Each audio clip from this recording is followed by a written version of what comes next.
السلام علیکم ورحمۃ اللہ وبرکاتہ۔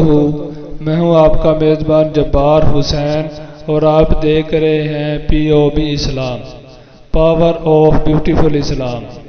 اگر آپ نے ہمارا چینل ابھی تک سبسکرائب نہیں کیا تو جلدی سے سبسکرائب کر لیں۔ آج ہم آپ کے لیے ایسا وظیفہ لے کر آئے ہیں جو آپ کی تمام مالی مشکلات کو کم کر دے گا۔ وظیفے سے پہلے ایک دفعہ درود شریف پڑھ لیں۔ جس عمل کے شروع میں آخر میں درود شریف پڑھ لیا جائے وہ عمل اللہ تعالیٰ کے ہاں مقبول ہو جاتا ہے۔ اللہم صلی علی محمد وعلی آل محمد كما صليت على إبراهيم وعلى آل إبراهيم إنك حميد مجيد۔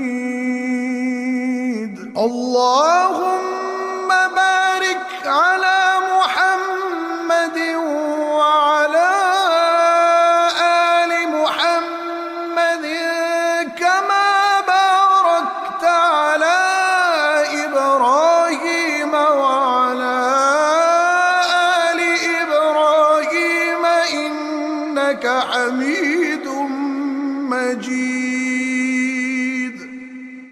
حضرت ابراہیم علیہ السلام اپنی بیوی ہاجرہ علیہ السلام اور اپنے بیٹے حضرت اسماعیل علیہ السلام کو چھوڑ کر جانے لگے تو بی بی ہاجرہ علیہ السلام کی زبان سے نکلا، حسبنا اللہ ونعم الوکیل۔ آپ بھی یہ پڑھا کریں۔ اس کی وجہ یہ ہے کہ جب حضرت خلیل علیہ السلام کو آگ میں ڈالا گیا تو ان کی زبان پر بھی یہی کلمہ جاری تھا، حسبنا اللہ ونعم الوکیل۔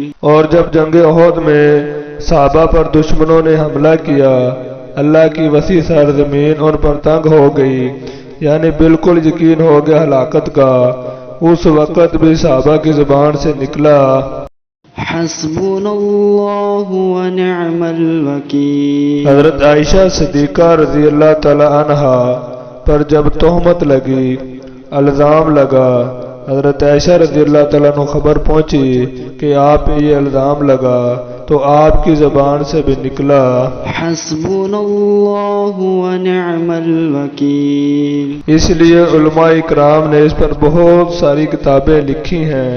ہر مصیبت میں، ہر مشکل میں، ظاہری مشکلات میں، باطنی مشکلات میں، دنیاوی مشکلات ہوں، نوکری کی مشکلات، دشمن کے خوف کی مشکلات، اگر اس کو آدمی یقین کامل سے پڑھے گا اللہ کی رحمت سے اس کی تمام مشکلات حل ہو جائیں گی۔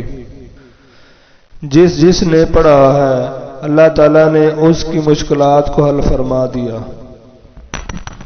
علماء کرام نے لکھا ہے کہ یہ کلمہ مبارک ایک اکسیر ہے، یعنی جس چیز پہ لگاؤ اس کو سونا بنا دے، لیکن شرط یہ ہے کہ اس پر یقین کامل ہو، اللہ تعالیٰ پر بھروسہ ہو۔ اس کے پڑھنے کی کوئی حد مقرر نہیں ہے، وضو ہے نہیں ہے، نوکری پر ہیں، چل رہے ہیں، آرام کر رہے ہیں، گھر میں ہیں، جب یاد آ جائے تو پڑھ لیں۔ جس مشکل کے لیے پڑھیں گے اللہ کے حکم سے وہی حل ہو جائے گی۔